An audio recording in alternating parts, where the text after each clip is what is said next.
Olá pessoal, tudo bem com vocês? Cá estamos na nossa 14ª aula do capítulo 2 de LaTeX e o tema da aula de hoje é divisão de estrutura do documento. Então nessa aula é proposto criar uma estrutura organizada para a divisão do seu projeto, documento e por aí vai. Pessoal, é o seguinte, quando um trabalho for muito grande, como por exemplo uma monografia, livros, dissertação de mestrado ou até mesmo tese de doutorado, perceba, é muito difícil a gente gerenciar as informações quando utilizamos uma única estrutura para colocar todos os códigos. Então, pessoal, é basicamente assim, eu delego toda a minha responsabilidade do trabalho inteiro em colocar num único documento. Isso acaba se tornando meio perigoso, porque imagina, uma monografia, que é um trabalho já grande, contém por volta de 100 páginas, vamos imaginar 100, 115 páginas. Se o número de páginas já é grande, imagina a quantidade de comandos, textos, equações que você está colocando no seu documento. Então pesa muito colocar todos esses comandos dentro de um único arquivo. Então às vezes acaba se tornando até mesmo difícil de gerenciar as informações. Imagina também, um exemplo disso é você querer fazer uma manutenção numa linha de comando. Às vezes uma equação está errada e você precisa modificar. Então você teria que lembrar, forçar a lembrar aonde que você colocou essa equação, quando você colocou e mais ou menos a posição dessa equação no seu texto. Então é nesse sentido que ficaria ruim. Em momentos mais críticos, isso afetaria até o desempenho da CPU e isso poderia corromper inclusive o seu próprio arquivo. O arquivo poderia ser corrompido. É um caso raro, pessoal, mas pode acabar acontecendo. Então é nesse sentido que é importante nós dividirmos um documento em blocos, onde cada bloco pode ser um capítulo, por exemplo. Aí equivale o uso do jargão, dividir para conquistar. Aqui a gente tem duas vantagens nesse aspecto. A primeira é a questão de organização. Se você deseja revisar um trabalho grande, você pode se planejar. Por exemplo, num dia eu reviso o capítulo 1, no outro dia o capítulo 2. Cada dia você acessa um arquivo referente àquele capítulo. Tá? E a outra vantagem é o uso da performance, Então a gente aumenta o desempenho da CPU em ler sem problema nenhum esses arquivos, de forma em conjunto, mas de forma organizada, tá bom? Porque está dividido em blocos. Beleza? Então, pessoal, nós vamos começar já a trabalhar um pouco mais na prática agora, tá? Vamos lá. A divisão, ela é permitida em estrutura como book, que é monografia. Então, o que vocês vão fazer? Primeiro, pessoal, vocês vão alterar lá no Document Class. Então, em vez de a gente estar utilizando o artigo, nós vamos utilizar a estrutura, o estilo book. E a formatação a gente vai colocar como one side, que é para imprimir apenas em um lado da página. Vamos continuar, pessoal, depois eu faço tudo na sequência, tá? Como exemplo, pessoal, nós vamos inserir um capítulo de introdução à minha monografia, apenas a título de exemplo. Ao criar um bloco para este capítulo, basta nós utilizarmos o seguinte comando no arquivo fonte principal, tá?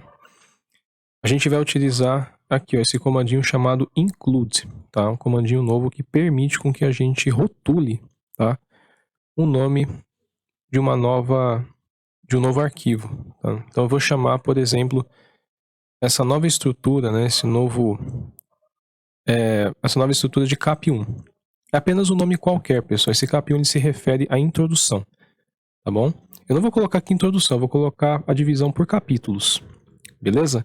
Então aqui vai ficar cap1 em relação à minha introdução. Então, automaticamente é criado um bloco em blocks contendo esse arquivo. O blocks, pessoal, esse nomezinho está lá naquela coluna de estrutura lá do LaTeX. Eu vou mostrar na prática daqui a pouquinho. O que vocês vão fazer em seguida? Vocês vão criar esse arquivo. Basta vir em arquivo e na opção, selecionar a opção novo.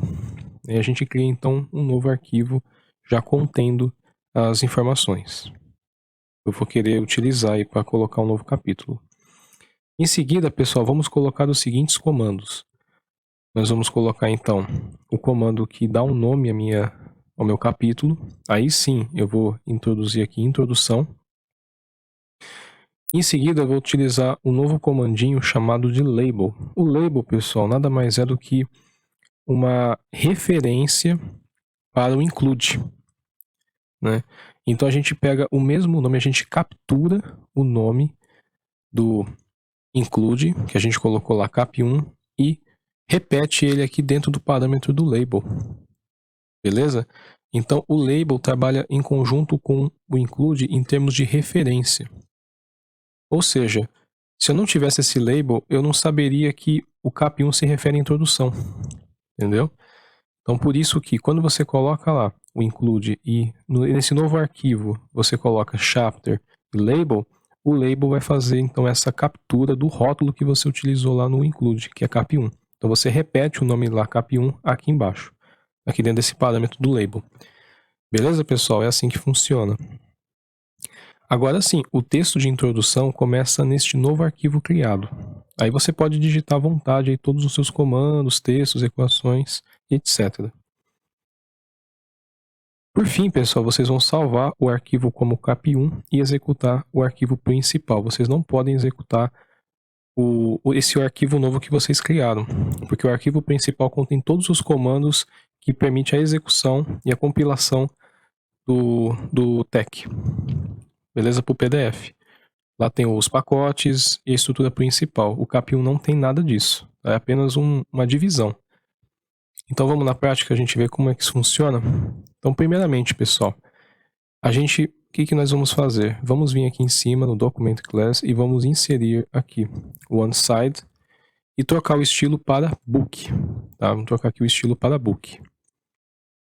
Tá? Porque essa estrutura funciona perfeitamente em monografias. Bom, vou dar um Ctrl S aqui. Pessoal, eu vou voltar aqui embaixo e vamos fazer aqui uma suposição. Vamos imaginar que o meu capítulo inicie-se na linha 112. O que eu vou ter que fazer? Eu vou vir aqui e colocar o comandinho include. Esse segundo comando aqui, include. Aperte o Enter e coloque o nome que você acha bom. Eu vou colocar o mesmo que está no slide. Então eu vou rotular como cap1, tá? Em referência ao capítulo 1. Perceba, pessoal, o seguinte. Foi criado automaticamente aqui, ó. Tá vendo aqui o blocks? Então, nessa coluninha aqui do editor, foi criado então um arquivo, um pseudo-arquivo, tá? Ele não tá criado de fato, mas ele criou uma referenciazinha aqui, ó, cap1, tá bom? Cap1. O que eu vou ter que fazer agora, pessoal? Eu vou ter que vir, eu vou dar um Ctrl S, eu vou vir em arquivo e vou selecionar a opção novo, ou simplesmente vocês apertem a combinação Ctrl N. Venho em novo, e agora sim, pessoal, eu vou colocar o comando que vai me dar um nome ao meu capítulo. Vou selecionar a primeira opção, porque eu quero que ele seja numerado. E vou selecionar aqui Introdução. Dessa forma. E abaixo, pessoal, eu preciso então resgatar a referência. Eu criei lá no Include. Eu vou vir aqui e digitar o comando Label. Né? Aperto Enter e coloco cap1. Agora sim, os dois arquivos estão conversando entre si, beleza? Através do label. Eu vou dar um Ctrl S aqui para salvar, tá? E vou colocar, pessoal, o nome que eu quiser. Eu vou permanecer como cap1 mesmo, beleza? Então, ele vai salvar aqui na mesma pastinha onde está o curso de LaTeX, né? Vai vir aqui embaixo. Vou vir em salvar. E vou fazer o seguinte, pessoal. Para a gente testar, eu vou vir aqui no curso LaTeX e vou selecionar aqui essa frase. Prometo que em breve eu vou trocar essa frase, tá, pessoal? Então vamos lá. Vamos vir aqui, dar um Ctrl V, vou salvar e vamos compilar. Perceba, pessoal, aqui não tem nenhum comando que permite com que a gente compile, tá? E permita que isso aqui seja gerado com sucesso. Vocês precisam compilar o arquivo principal, que é o curso LaTeX, tá bom? Então nós vamos vir aqui, vamos compilar e ver o que acontece. Olha, foi criada uma nova página, né? Antes estava com 4 páginas, foi criada uma nova página. E vamos lá ver? Olha que legal, pessoal. Perceba o seguinte, foi criado então, da mesma maneira que a gente viu sessões, foi criado o capítulo, tá, com o nome de introdução e o texto que eu acrescentei aqui embaixo. Isso aqui, pessoal, está numa forma mais organizada. O resultado é o mesmo, porém, ele está dividido em blocos. E assim, pessoal, eu faço sucessivamente, tá? Se eu quiser criar um capítulo 2, eu faço o mesmo procedimento. Eu venho aqui embaixo, por exemplo, vou criar, por exemplo, um outro capítulo. Vamos vir aqui na prática, pessoal, e criar apenas a título de curiosidade, tá? Só para reforçar aqui o entendimento. Vou colocar aqui um cap 2. Vou salvar. Perceba que, ó, foi adicionado abaixo do cap 1 o cap 2. Vou vir aqui em novo e vou criar então um próximo capítulo. Vou chamar ele de desenvolvimento. Desenvolvimento. Tá? Em seguida, vou utilizar aqui o comando label e dentro do parâmetro do label vou colocar cap2. Vou salvar, tá, como cap2, dessa forma aqui. E é o seguinte, eu vou colocar agora um outro texto. Tá? Por praticidade, eu vou pegar esse texto aqui de baixo, vou copiar e vou salvar. Vou copiar e vou colar, perdão, aqui embaixo. Vou salvar, vou compilar, tá? Vou compilar o arquivo principal e vamos ver o que acontece. Olha que legal, pessoal, foi criado então mais uma página, a sexta página, contendo o capítulo 2 e o desenvolvimento. E por aí vai, pessoal. Vocês podem acrescentar quantos capítulos forem necessários. Então perceba, pessoal, mais um último detalhe. Quando você está aqui no arquivo principal, para você acessar esses outros arquivos, basta simplesmente clicar aqui no bloquinho, tá, do cap1. Ele já vem automaticamente aqui para esse outro arquivo, tá? É o arquivo que você criou. O mesmo vale, por exemplo, eu vou voltar aqui, ó, para curso LaTeX e vou selecionar cap2. Ele já entra direto aqui no arquivo do capítulo 2, que é o desenvolvimento. Então é isso, pessoal, tá bom? Espero que vocês tenham gostado dessa aula e aprendido bastante como dividir uma estrutura de texto de forma organizada. Um forte abraço e bons estudos!